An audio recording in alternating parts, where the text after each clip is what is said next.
Todas as segundas, às 18 horas e aos domingos, às 8 horas da manhã, aqui na Rádio Comunidade, você tem um encontro marcado com a doutrina espírita, o Centro Espírita Friburguense no ar. O ensinamento dos espíritos superiores através das palestras realizadas no Centro Espírita Friburguense, trazendo até você a codificação de Allan Kardec. Todas as segundas, às 18 horas e aos domingos, às 8 horas da manhã, o Centro Espírita Friburguense no ar.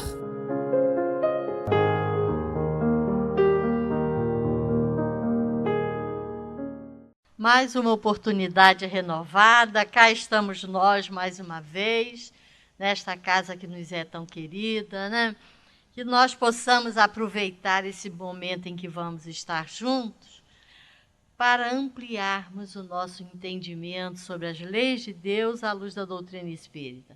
É um momento que todos nós temos que aproveitar e procurarmos, né, vivenciar o que aqui viemos buscar no nosso dia a dia. Vamos procurando já nos interiorizarmos, fazermos a nossa prece para passarmos para o nosso irmão Rogério.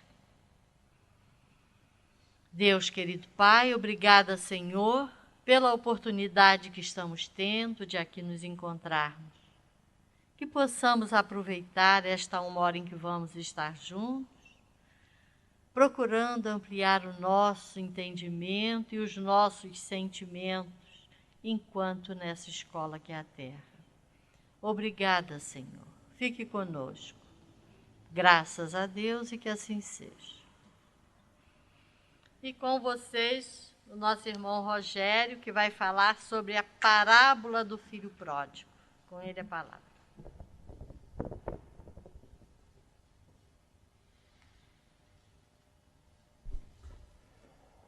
Boa noite a todos. Prazer estar aqui novamente para a gente estudar mais um pouco. Eu principalmente porque estava comentando com a Ângela. Já desde o dia que eu fui avisado que eu ia falar aqui, eu comecei a estruturar uma palestra. E aí ontem de manhã, bem cedinho, eu fui fuçando lá, mexendo no YouTube. Achei uma palestra e assisti essa palestra. E veio na minha cabeça, vou mudar o tema da palestra lá do Friburguense.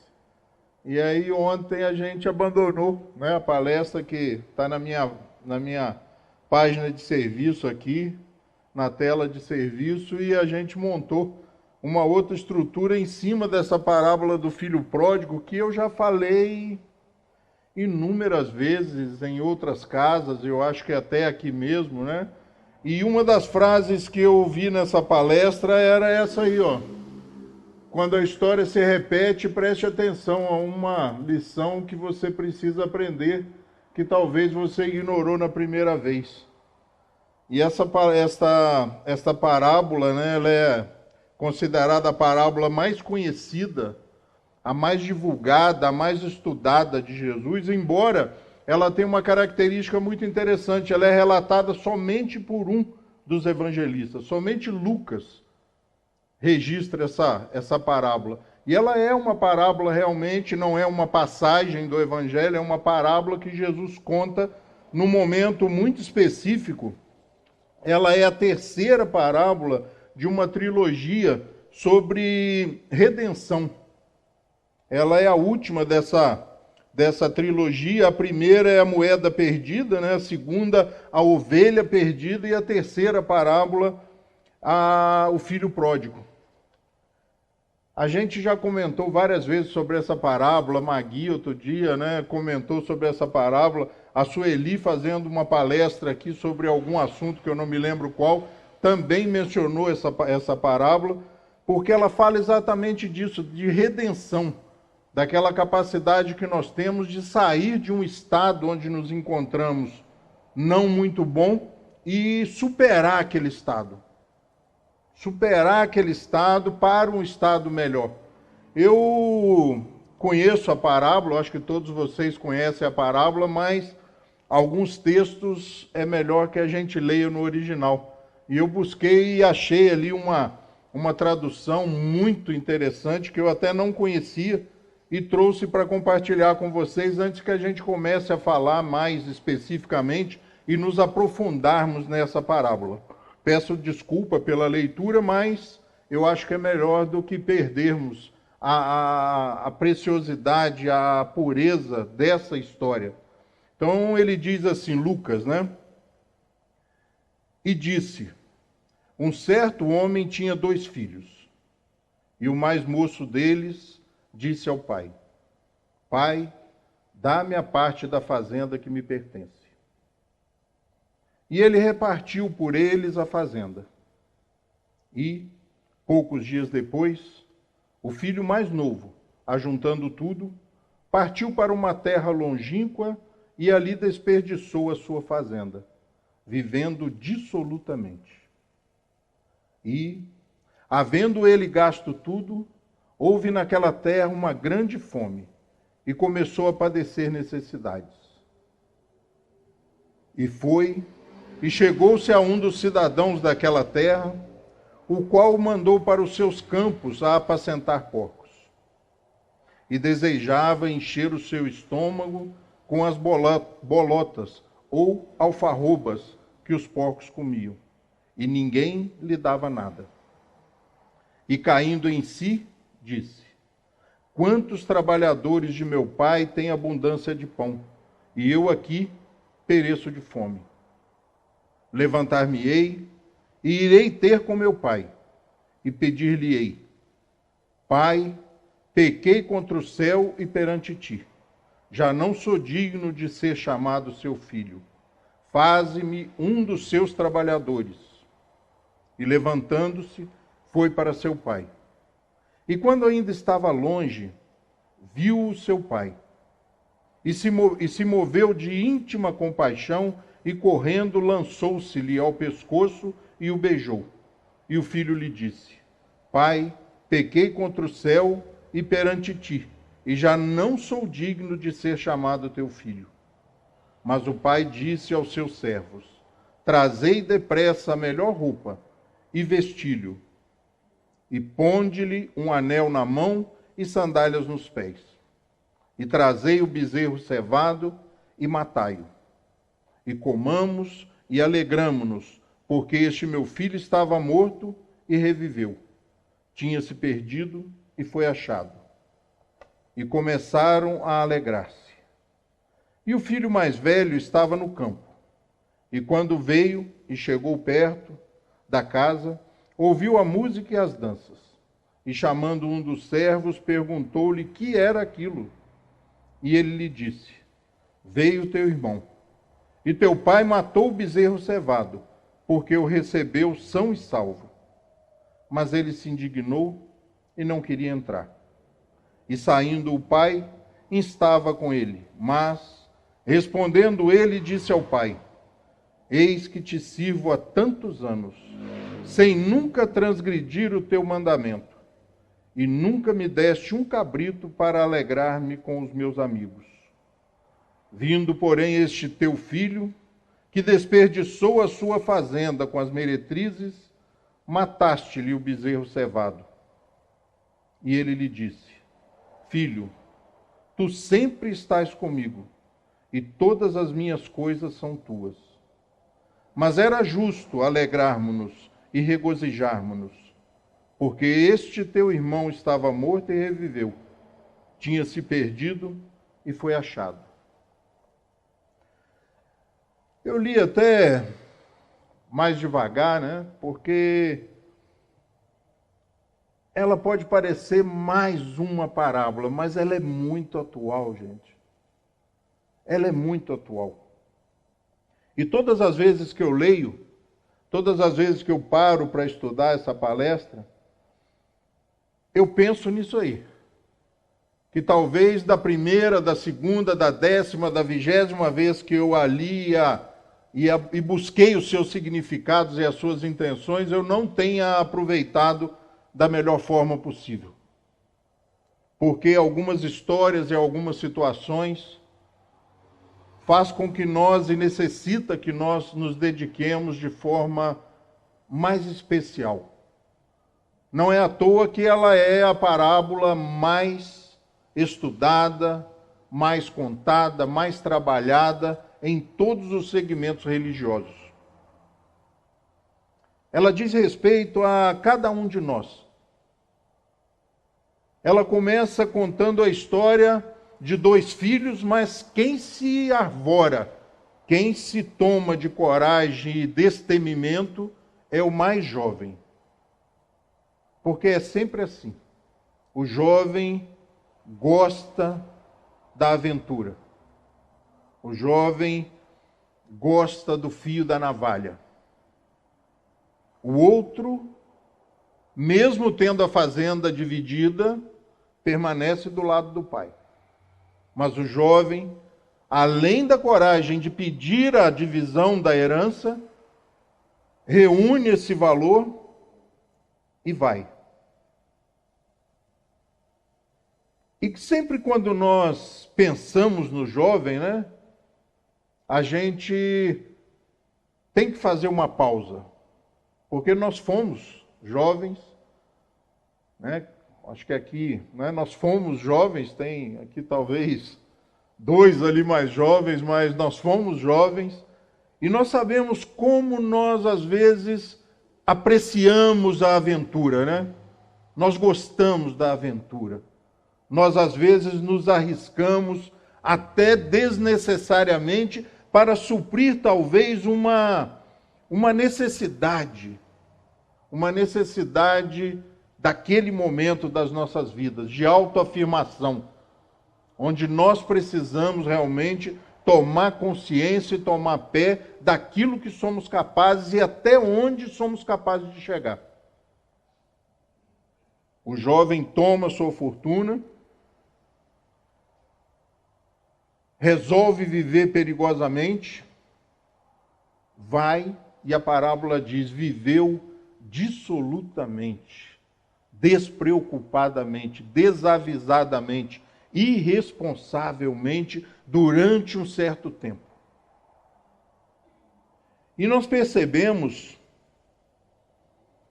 que logo depois das suas primeiras aventuras, ou de um certo tempo de aventuras, a situação se complica. As pessoas mais idosas, né, mais experientes até do que nós, costumam dizer que dinheiro não aceita desaforo. E o dinheiro acabou. Viver dissolutamente trouxe a ele uma consequência muito rápida. E a história é narrada num contexto judaico. E o único trabalho que lhe sobrou naquele momento para sobreviver, numa sociedade muito diferente da nossa, numa sociedade onde não havia a compaixão, a empatia, a filantropia, ele vai cuidar de porcos. Nada mais vil, nada mais degradante para um judeu do que lidar com porcos. Mas em muito pouco tempo, ou depois de muito pouco tempo, ele cai em si. Ele para, pensa e faz um balanço. E é esse balanço que a gente tem que parar e pensar que é muito difícil. Quando ele pensa que na casa do pai, os empregados mais simples, os trabalhadores mais simples, tinham uma vida melhor do que a dele naquele momento. E ele, de forma corajosa, pensa, avalia, mensura e toma a corajosa decisão de voltar. E aí nós paramos. Quantas vezes nós, nessa vida, saiamos um pouco do âmbito religioso, saiamos um pouco da necessidade de nós nos transformarmos, ética e moralmente. Quantas vezes nas relações sociais e familiares nós temos a oportunidade de rever os nossos valores, retrocedermos sobre as nossas escolhas e os nossos passos e não o fazemos. Quantas vezes a vida se nos oferece oportunidades de retornar, de voltar atrás, de reavaliar, de reconduzir, de reequilibrar, de reestruturar relações, e nós não o fazemos. E é muito comum ouvirmos, por exemplo, tem 15 anos que eu não falo com ele. Tem 15 anos que eu não falo com ela. Desde aquele dia, eu nunca mais falei com fulano ou com ciclano. Precisa de muita coragem. E ele, esse filho pródigo, esse filho que gastou a sua fazenda dissolutamente, toma coragem, avalia, resolve voltar. E ele se levanta. Se levanta e começa a caminhar. Resolve voltar para a casa do pai. E sabia a situação na cabeça dele que iria enfrentar. Ele pediu a divisão da fortuna ou da herança, seja o valor qual seja, saiu, errou, mas corajosamente levanta-se e retrocede. Nesse momento, o caminho pode ser muito difícil. Mas mesmo nos caminhos mais difíceis, nós pensamos como é bom voltar para casa. Como é bom poder escolher, num sábado de manhã como ontem, ir na casa da minha mãe tomar um café. Isso não tem preço. Como é bom você voltar para casa, o cheiro é diferente. O cheiro é diferente. Quando eu abro a porta do apartamento da minha mãe, o cheiro é diferente, é cheiro de casa.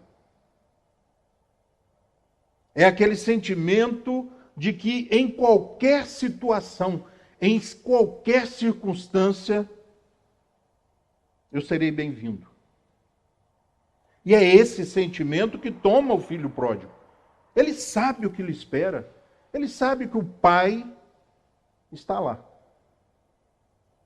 Ele sabe que o lar, que a casa está lá. E quando nos aproximamos da casa, os caminhos difíceis, ou as resoluções, ou as decisões, as tomadas de decisões mais difíceis desaparecem. E o ambiente muda, o clima muda, a paisagem muda, os problemas se reduzem. Os impasses e as dúvidas se aclaram. Só de ver a casa.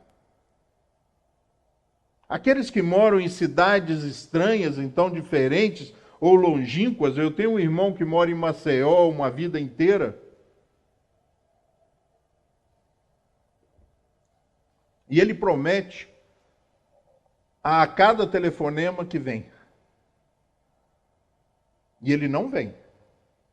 Ele vem raramente. Minha mãe riu. Mas por que ele fala todas as vezes, estou indo? Eu tenho que dar um jeito. Eu vou aí. Porque essa vontade de retornar, essa vontade de voltar para casa, ela é inerente ao espírito humano. Ela está gravada dentro de nós. E ele persiste nas suas afirmativas. Mês que vem eu vou dar um jeito. Porque a gente sabe que quando vai chegando perto, e na parábola Jesus relata isso para aqueles que estavam a ouvi-lo, o pai não se contém ao perceber a chegada, ao ficar sabendo da aproximação do filho, o pai não se contém e vai ao seu encontro. E não há dúvidas naquele momento. Não há cobranças naquele momento. Elas podem vir até posteriormente. Mas naquele momento do encontro e do retorno, não tem nada além do que amor. Só amor. E a parábola diz que ele se lança no pescoço do filho.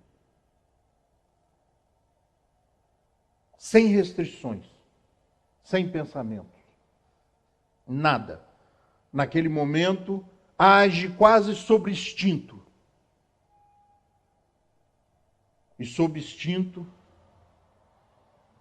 exterioriza-se esse sentimento maior. E o mais interessante é que quando ele não pode agir diretamente sobre o filho, ou abraçá-lo, ou nos abraçar, ou nos buscar na estrada, ele sempre, em todos os momentos, manda que alguém o faça.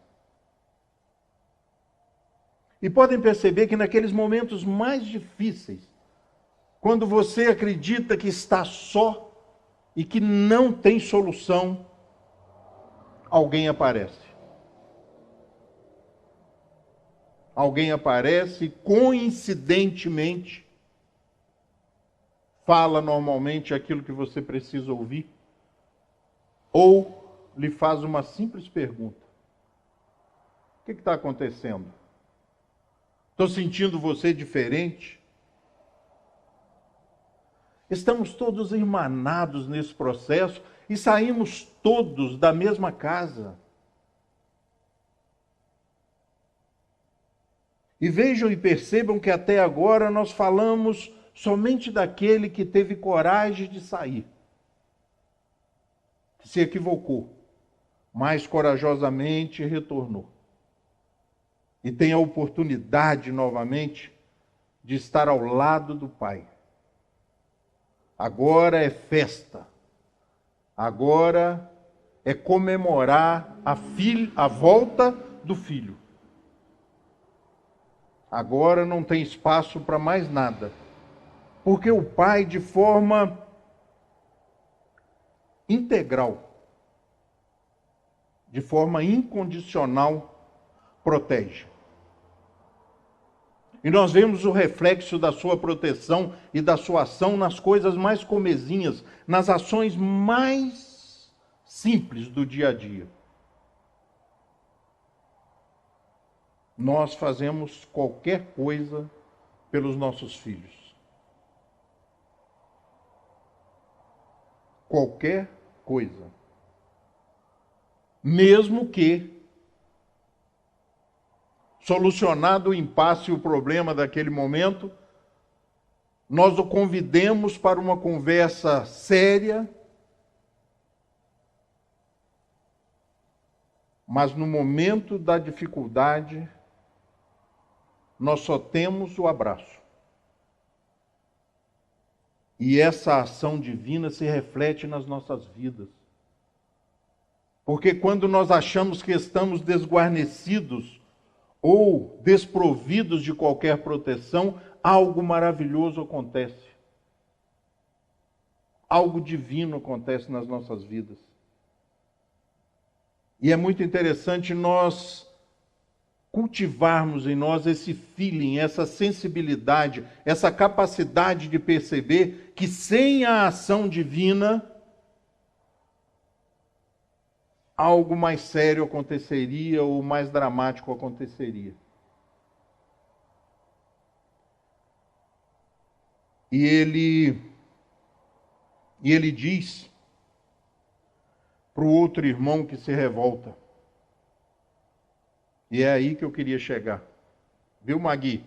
É aí que eu queria chegar. Porque esse irmão volta, é bem recebido pelo pai, mas o que me interessa mais nessa parábola, e quem mais me cativa ou me atrai, é o outro irmão, aquele que estava no campo. O que se acha bom. É uma sintonia tão grande quando eu leio essa parábola que eu me impressiono. Porque ele chega e, vendo a festa, vendo a música, pergunta: que negócio é esse? O que está acontecendo aqui? Olha, seu irmão voltou. E aí ele se Indigna. Totalmente indignado, nega-se a entrar na casa. E o funcionário, o trabalhador diz, olha, seu pai, vendo o são e salvo retornar, mandou buscar o novilho cevado, né? Aquele garrote mais bonito, liso, bonito. Mandou matá-lo e começou a festejar a volta do seu irmão.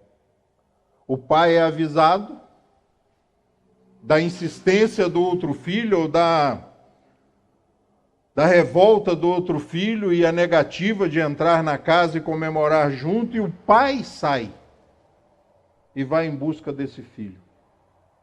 E lá no finalzinho da parábola ele diz uma coisa muito interessante. Este teu irmão estava morto e voltou à vida. É necessário que comemoremos. E ele diz ao pai, e eu? E eu que nunca te desobedeci, que não saí de casa, que estive sempre ao seu lado. Você nunca me deu nada, nem um cabrito para que eu comemorasse com os meus amigos. E esse teu filho já não era mais o irmão. Ele diz ao pai, e esse teu filho, que gastou dissolutamente a sua fazenda com as meretrizes, volta e você comemora. E aí o pai diz uma coisa muito interessante para ele, mas a parábola tem quase 2000 anos. Mas é bom a gente trazer isso para hoje, né? Eu gosto muito do Evangelho no nosso dia a dia, nas nossas questões pessoais. E como a gente vê famílias se dissolverem quando a fazenda é vendida e chega a hora de dividir os valores ou os bens. Como a coisa complica, né? E normalmente é isso aí, olha. Quando a gente traz para os nossos dias, não vem com essa de filho pródigo, não. Você já levou a sua parte. Porque naquele momento, aquele que eu simpatizo muito e me vejo nele, diz assim, ele vai voltar? Você vai aceitá-lo? Ele vai ser reintegrado ao posto de filho? E vai ter os mesmos direitos que eu, mesmo depois do que ele fez? E naquele momento ele demonstra a incapacidade dele de reconhecer o outro como irmão. E como a gente tem vivido isso por aí. A indiferença social. Há alguns anos atrás eu me apaixonei por uma propaganda, por uma campanha da CNBB, que era cegueira social exatamente, né? Que aquela senhora, eu já contei isso aqui numa palestra, agora eu estou me lembrando, que uma senhora coloca uma criança num carro muito bonito, numa SUV, coloca ela no banco de trás, uniformizada, parecendo que estava levando para o colégio, e no trânsito, dirigindo e tal, a criança diz, mãe, olha a criança. Aqueles vendedores de bala, de jujuba, de amendoim, que se mudaram aqui para Friburgo, há muito pouco tempo, e estão procriando com uma velocidade imensa. Porque agora eles vêm dos dois lados do vidro. É quase uma concorrência comercial nos sinais. E a mãe olha, onde? Cadê? Nós nos habituamos com essas coisas e nos esquecemos de que ele é seu irmão, ou de que ele é meu irmão. O pai diz, ele é seu irmão, e ele termina a parábola dizendo assim, e ele disse, filho, tu sempre estás comigo, e todas as minhas coisas são tuas. Às vezes nós não reconhecemos que as coisas e que tudo é nosso. E ele continua, mas era justo alegrarmos-nos e regozijarmos-nos, porque este teu irmão estava morto e reviveu, tinha se perdido e foi achado. E o irmão, meu amigo, não sente nada sobre isso. Mais uma vez, demonstra indignação. E hoje nós percebemos como isso é tão comum. Hoje, nossas famílias, nossos amigos, que estão começando agora com as crianças, começam a ter dificuldades quando o segundo filho chega. Porque o senso, porque a conversa de irmandade não acontece, e os consultórios de psicólogos estão lotados de filhos que não aceitam o segundo irmão ou se sentem relegados em função do filho que está chegando. Vejam como essa parábola pode ser desmembrada, pode ser ampliada e, como eu gosto de falar nos meus estudos, esmiuçada. Como a gente pode esmiuçar isso, trazendo para as questões de hoje? O príncipe, porque quando ele nasce é neto único, filho único, ele é o príncipe. E aí daí uns dias chega o segundo príncipe e ele é rebaixado de posto. Se a diferença de idade então for maior, 5, 6, 7 anos, nós exigimos da criança a compreensão da perda do status. E aquele segundo irmão, aquele que se revolta com a presença e com a volta do irmão, ele é muito mais comum do que o primeiro. Porque diante da possibilidade de não nos aventurarmos, nós não nos aventuramos e nos acomodamos com a situação vigente. É muito comum nós nos acostumarmos com emprego ruim, carro ruim. Vocês já se acostumaram com carro ruim? Eu escrevi um artigo há algum tempo atrás, dizendo, quer saber como é que é seu carro, se seu carro é bom, empreste ele para alguém. Eu já emprestei carro para uma pessoa, o cara voltou e falou, rapaz, o que você está andando nesse carro? O carro está com freio ruim, mas a gente vai se acostumando, sabe?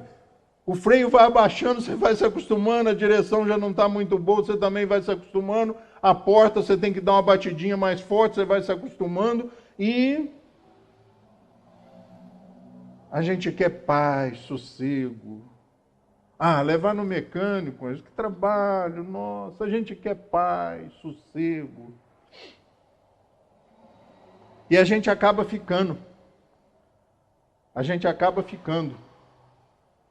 E é muito comum também a gente ouvir, amanhã é segunda-feira, e eu tenho que ir lá para aquela desgraça daquela empresa. Eu já ouvi muito isso. Fala, para onde? Lá na... Rapaz, não vá, pelo amor de Deus, não vá. Não se maltrate. Às vezes tem uma porta querendo se abrir e você fica segurando e não deixa abrir. Peça demissão, saia. Busque outra coisa que te satisfaça. Busque o equilíbrio entre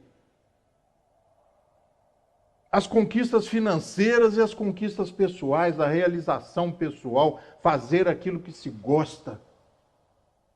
Vale salário menor. Vale salário menor. E hoje começa-se um movimento muito grande, o espiritismo e principalmente o cristianismo é um convite constante a isso, para que nós realmente busquemos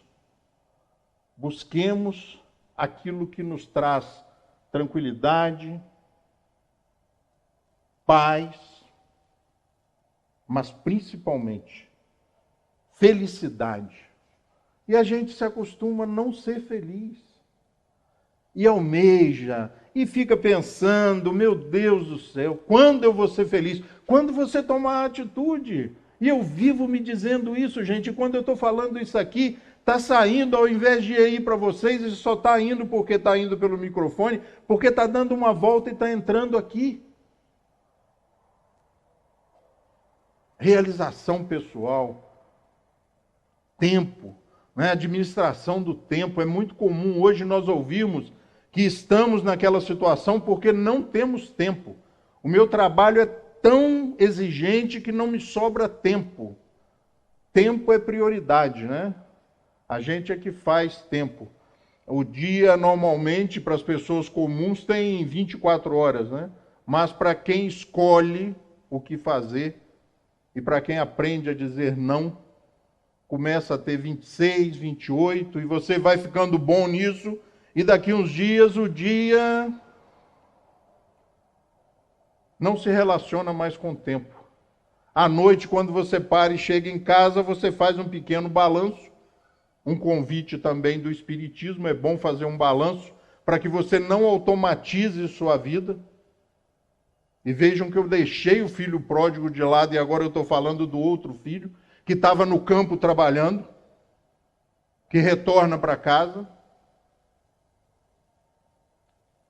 que encara o trabalho como um sacrifício, como uma pena, como um castigo. E nós estamos vendo aí dentro, né, das nossas famílias, os nossos amigos, se não, né, no jornalismo, as pessoas frustradas com seus trabalhos, doentes. A medicamentalização que eu falei aqui há 2 semanas atrás. Remedinho para dormir, remedinho para acordar, remedinho para tirar o apetite, e nós vamos nos medicamentalizando por escolha de não tomarmos as atitudes certas, simples de sermos felizes, de fazermos escolhas. Depois de uma certa idade, a gente começa, eu acho, ficar mais fácil, né, tomar algumas decisões e falar não. Eu estou entrando nessa faixa, eu estou doido para fazer 60 anos, porque a coisa vai mudar. Eu vou me aposentar, essa aposentadoria não é programada, né? Eu programo isso há 20 anos, talvez até um pouco mais. Aos 60 anos eu vou me aposentar.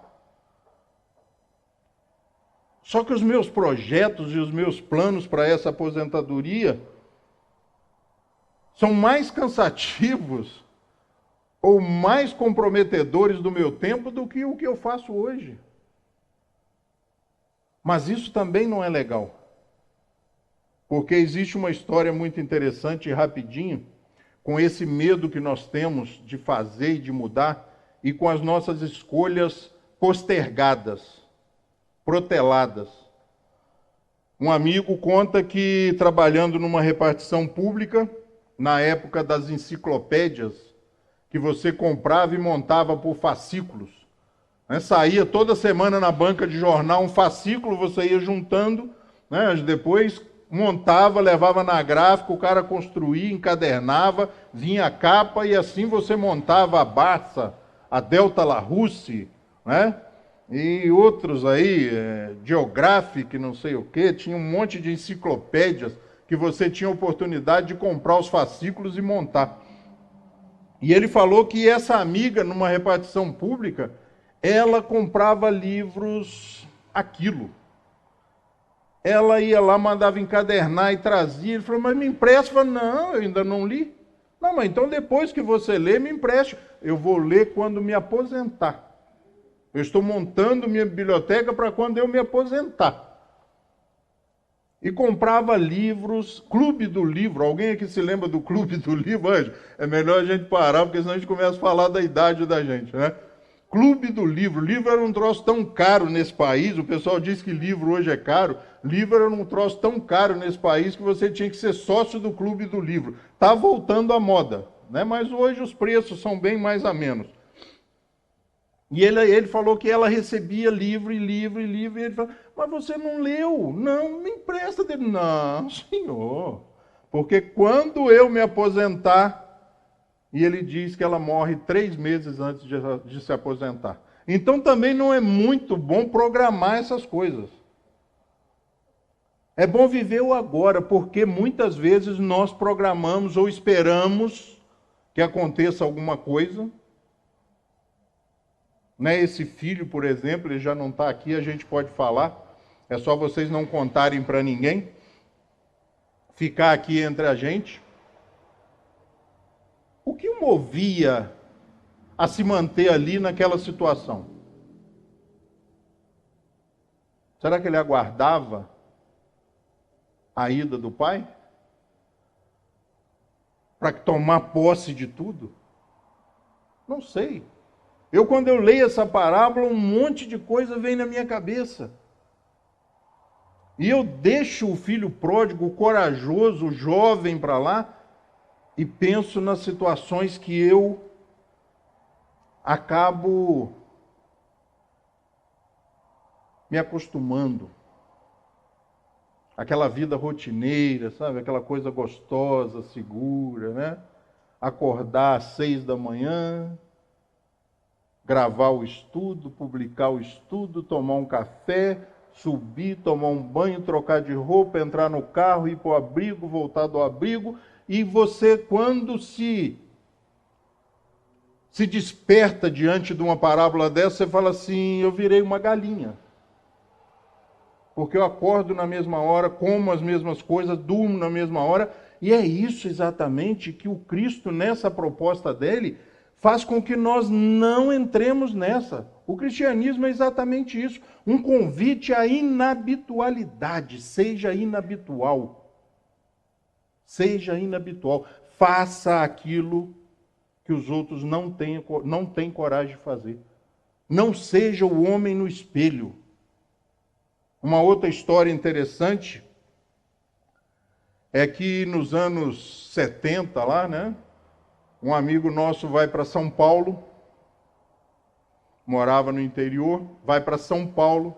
São Paulo sempre a meca da moda, da gastronomia, e naqueles anos, nas cidades pequenas, você não comprava nada, era só aquelas coisas comuns. Se você quisesse alguma novidade, tinha que vir de São Paulo. E ele tem a oportunidade de ir a trabalho, ir a São Paulo, e resolve falar assim, vou aproveitar, vou dar uma arrumada no meu guarda-roupa. E vai para uma rua daquelas de roupas masculinas, entra numa loja, e ele diz que quando o vendedor se levanta e caminha do fundo da loja até ele, ele fala com ele mesmo, me dei mal. Eu vou comprar o que ele quer me vender. Porque era aquele vendedor profissional. Aquele vendedor que te seduz, e quando ele não te seduz, ele faz você levar à força. Ele diz, pois não, o que o senhor quer? Posso ajudá-lo? Né? A pergunta mais irritante quando eu entro numa loja é isso. Posso ajudá-lo? Não, eu vim aqui, né? Estou pensando em comprar um terno, uma roupa mais formal. Como formal? Diz o vendedor. O senhor com esse corpo de toureiro espanhol? O senhor tem que andar na moda. Eu vou lhe mostrar uma coisa que chegou para a gente agora, última moda. E ele disse que ele foi lá, buscou uma calça e veio com várias assim. Já viram como é que eles vêm nas roupas? Né? Ele vem com várias assim no braço. Veio e colocou sobre a mesa e passou a mão assim naquele tecido. Ele falou que quando ele levou a mão, ele falou que chegou a se arrepiar. De tal era o zelo e cuidado do vendedor. E ele falou que foi acompanhando a mão dele do cós para a barra da calça, e quando foi chegando no final, a boca da calça ia abrindo. Era a época das pantalonas. Pata de elefante, boca de sino. Ele falou, não, meu filho, que isso? Eu não uso isso. Eu já estou chegando, já estou virando um senhor, pelo amor de Deus. Que isso, meu amigo? E ele falou, bom, para resumir a história, eu comprei um terno tradicional de risca de giz, azul marinho, mas levei uma calça.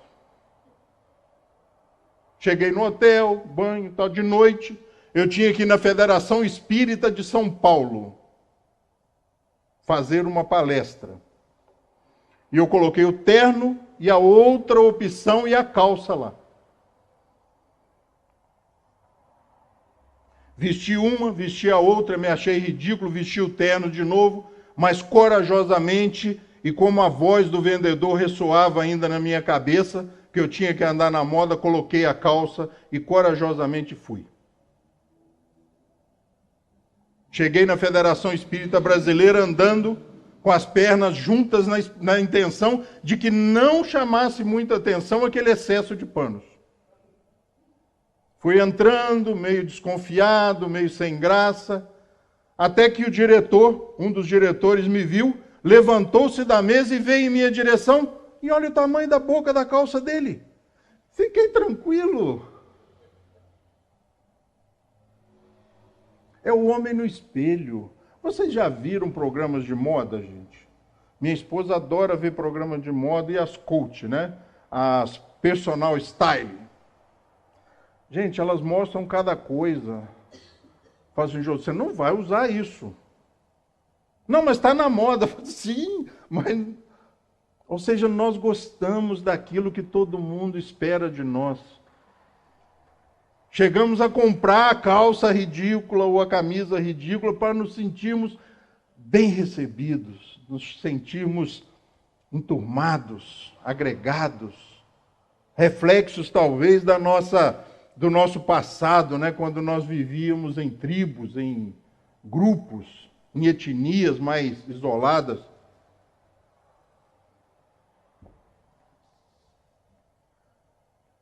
A proposta do Espiritismo é que, sobre essas novas luzes, nós comecemos a olhar a vida e olhar o mundo com outros olhos.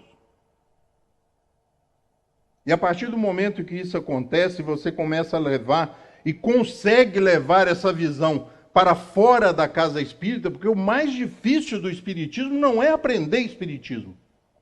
É implementar Espiritismo, implantar Espiritismo. É fazer com que esses conhecimentos saiam, nem que seja a força do portão para fora. Porque aqui é fácil. O difícil é usar essas luzes e essa lupa, esse óculos que o Espiritismo nos traz sobre a proposta cristã de implementação lá fora. Lá em casa. Lá em casa, então, às vezes é mais difícil do que lá fora. E a proposta é essa. E a função do Espiritismo é essa. De fazer com que nós nos conheçamos e com esse conhecimento passemos a fazer escolhas que nos tragam prazer, felicidade, paz consciencial, travesseiro agradável. Sabe aquele que você deita e te abraça, aquele da NASA de não sei o que, não sei o que?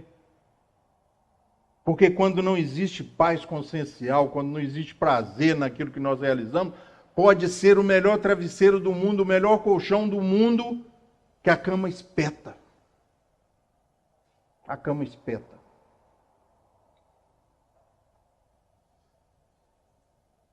E aí, em 18 de abril de 1857, nós temos uma nova oportunidade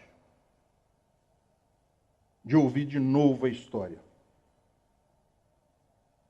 Agora, sobre luzes novas, sobre uma nova visão, num mundo transformado pelo iluminismo, de ver o cristianismo como uma receita para a minha vida, para a sua vida. Receita cuidadosamente formulada, porque ela foi construída, estruturada para cada um de nós. Pode fazer que dá certo. Sem talento nenhum, pode fazer que dá certo. E o resultado é bom. Quando conseguimos levar a proposta cristã para fora do centro espírita, para dentro da nossa casa, para dentro da nossa empresa, para o nosso emprego, para o transporte coletivo, para o trânsito, para o supermercado,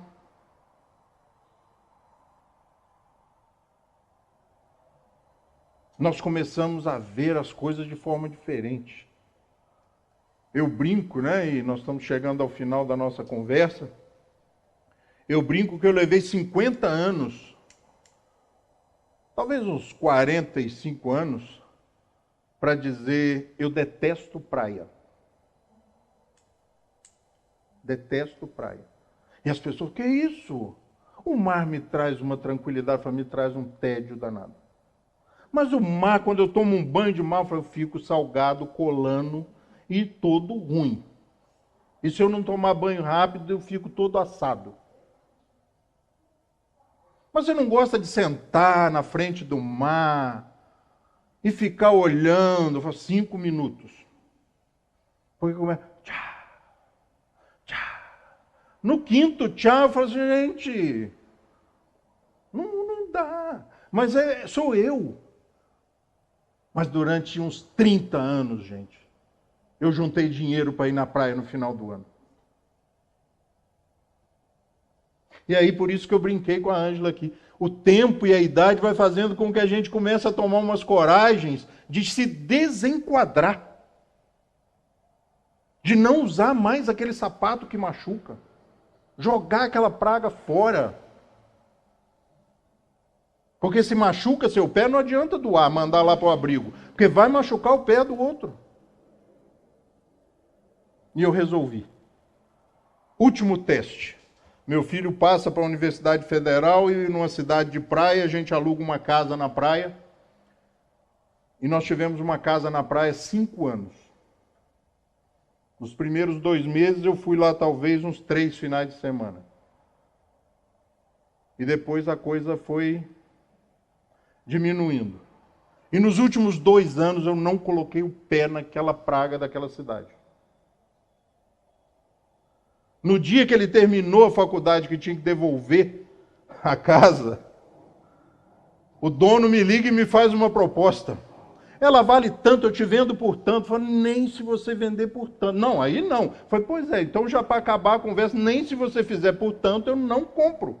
Nem como investimento. Chamei um pedreiro que trabalha para mim há uns 30 anos de confiança. Falei, você vá para lá, pinte, arrume, conserte tudo. Vá na imobiliária, entregue a chave, peça a vistoria e fala o número da conta para eu fazer o depósito que eu devo lá.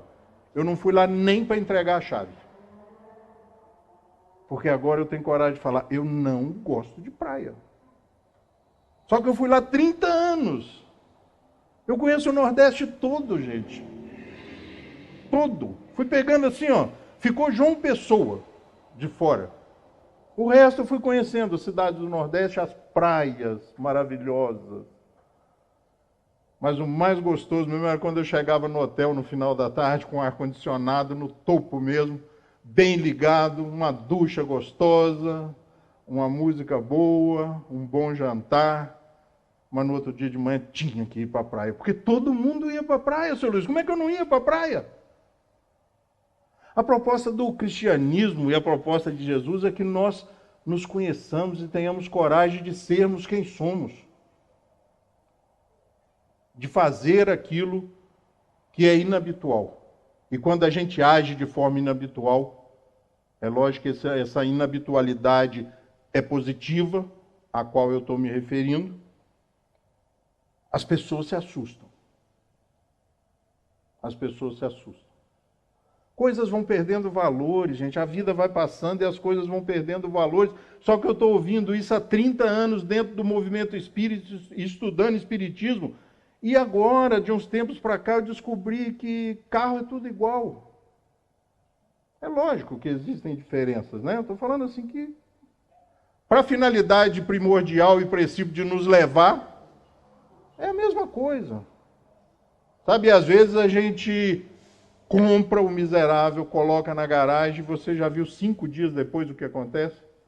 Eu já fui em agência e comprei um carro perfeito, novo, lindo.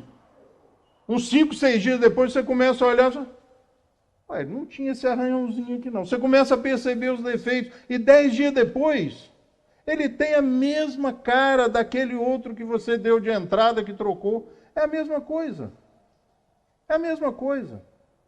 Só que a gente leva tempo para descobrir isso.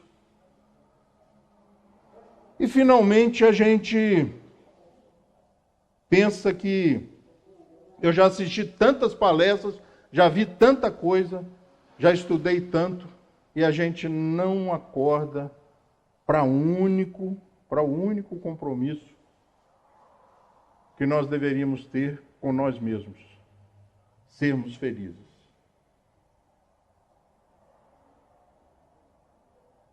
E a gente termina essa conversa fazendo uma proposta para a gente mesmo, né? Já que dizem que conselho não é bom. Busque experimentar coisas novas. Qual restaurante que você gosta? Aquele que você sempre vai.